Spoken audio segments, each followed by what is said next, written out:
Hello, welcome back to my channel. അപ്പോൾ ഇന്നത്തേത് വളരെ സിമ്പിളായിട്ട് തയ്യാറാക്കിയെടുക്കാൻ പറ്റിയ ഒരു സ്നാക്കാണ്. ചിക്കനോ ബീഫോ മുട്ടയോ ഒന്നും ഇല്ലെങ്കിൽ നമുക്ക് ഇതുപോലെ തയ്യാറാക്കിയെടുക്കാൻ പറ്റും. അപ്പോൾ നമുക്ക് റെസിപ്പി കണ്ട് നോക്കാം. അതിന് വേണ്ടിയിട്ട് മിക്സിയുടെ ചെറിയ ജാർ എടുത്ത് വെച്ചിട്ടുണ്ട്. അതിലേക്കൊരു 1/2 കപ്പ് അളവിൽ തേങ്ങ ചിരവിയതും കൂടെ ചേർത്ത് കൊടുക്കുന്നുണ്ട്. ഇനി നമുക്കിതിലേക്ക് എരിവിന് ആവശ്യമായിട്ടുള്ള മുളക് ചേർത്ത് കൊടുക്കാം. അപ്പോൾ ഞാനിവിടെ ഇതുപോലെ നല്ല എരിവുള്ള ഒരു മുളകാണ് ചേർത്ത് കൊടുത്തിട്ടുള്ളത്. നിങ്ങളുടെ എരിവിനനുസരിച്ചിട്ട് കൂട്ടിയും കുറച്ചൊക്കെ കൊടുക്കാം കേട്ടോ. ഇതിലേക്ക് ഒരു പിടി മല്ലിയില ഇതുപോലെ ചേർത്ത് കൊടുത്തിട്ടുണ്ട്. ഇനി ഒരു ചെറിയ കഷ്ണം ഇഞ്ചി, ശേഷം 1 ടേബിൾ സ്പൂൺ വിനാഗിരി, ആവശ്യത്തിനുള്ള ഉപ്പ് എന്നിവ ചേർത്ത് കൊടുത്തിട്ട് നല്ലപോലെ ഒന്ന് അരച്ചെടുക്കാം. അരച്ച് പേസ്റ്റ് ആക്കിയൊന്നും എടുക്കണ്ട, ഇതുപോലെ ഒന്ന് അരച്ചെടുത്താൽ മതി. ഇനി ഇത് ഈ ഒരു ബൗളിലേക്ക് മാറ്റി കൊടുക്കാം. അപ്പോൾ നമ്മുടെ ഈ ഒരു ചമ്മന്തി ഇവിടെ റെഡി ആയിട്ടുണ്ട്. ഇനി നമുക്കിത് മാറ്റി വെക്കാം. ഇനി നമുക്കിതിലേക്ക് വേണ്ടിയിട്ട് ഞാനിവിടെ 2 ഉരുളക്കിഴങ്ങ് ഇതുപോലെ നീളത്തിലൊന്ന് കട്ട് ചെയ്തെടുത്തിട്ടുണ്ട്. എന്നിട്ട് നന്നായിട്ട് കഴുകിയിട്ട് വെള്ളമൊക്കെ ഊറ്റിയെടുത്തതാണ്. ഇതിലേക്ക് നമുക്ക് പൊടികൾ ചേർത്ത് കൊടുക്കണം. അപ്പോൾ മൈദപ്പൊടിയാണ് ചേർത്ത് കൊടുക്കുന്നത്. ഒരു 6 ടേബിൾ സ്പൂൺ മൈദപ്പൊടി ചേർത്ത് കൊടുത്തിട്ടുണ്ട് കേട്ടോ.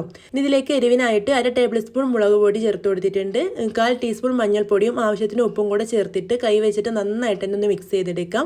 അപ്പോൾ ഇവിടെ നല്ലപോലെ മിക്സ് ചെയ്തെടുത്തിട്ടുണ്ട്. ഇനി നമുക്കിതിലേക്ക് നമ്മൾ തയ്യാറാക്കി ആ ഒരു ചമ്മന്തിയിൽ നിന്ന് പകുതിയോളം ചേർത്ത് കൊടുത്തിട്ട് നന്നായിട്ടൊന്ന് മിക്സ് ചെയ്തെടുക്കാം.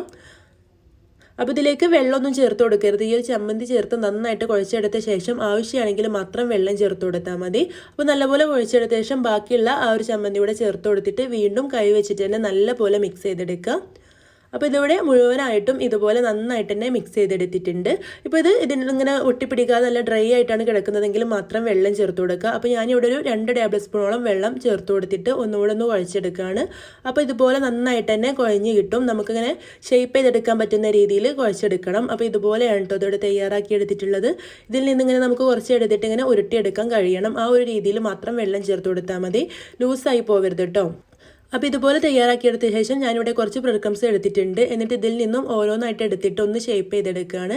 അപ്പോൾ ഒരുപാടുണ്ട് ഉരുട്ടി ബോൾ പോലെ ഒന്നും ആക്കാൻ കഴിയില്ല. ഇതുപോലെ ഒന്ന് ഉരുട്ടിയെടുത്തിട്ട് ബ്രെഡ് ക്രംസ് കൊണ്ടൊന്ന് കോട്ട് ചെയ്തെടുത്താൽ മതി. ഇപ്പോൾ ഞാനിവിടെ ഒരെണ്ണം ഇതുപോലെ കോട്ട് ചെയ്തെടുത്തിട്ടുണ്ട്. വളരെ സിമ്പിളായിട്ട് തയ്യാറാക്കിയെടുക്കാൻ പറ്റിയൊരു സ്നാക്കാണ് കേട്ടോ.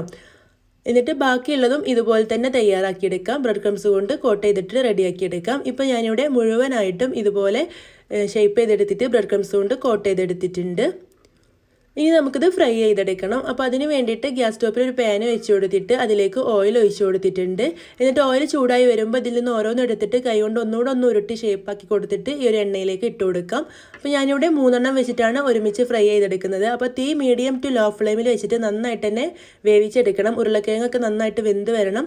അപ്പോൾ നിങ്ങൾക്ക് ഒന്നുകൂടെ ചെറുതായിട്ട് ഉരുളക്കിഴങ്ങ് കട്ട് ചെയ്യുകയാണെങ്കിൽ പെട്ടെന്ന് തന്നെ വെന്ത് കിട്ടും കേട്ടോ. അപ്പോൾ ഇത് തീ കുറച്ച് വെച്ചിട്ട് ഇതിൻ്റെ ഉൾഭാഗമൊക്കെ നന്നായിട്ട് വെന്ത ശേഷം തിരിച്ചു മറിച്ച് കെട്ട് കൊടുത്തിട്ട് ഇതുപോലെ ഫ്രൈ ചെയ്തെടുക്കാം.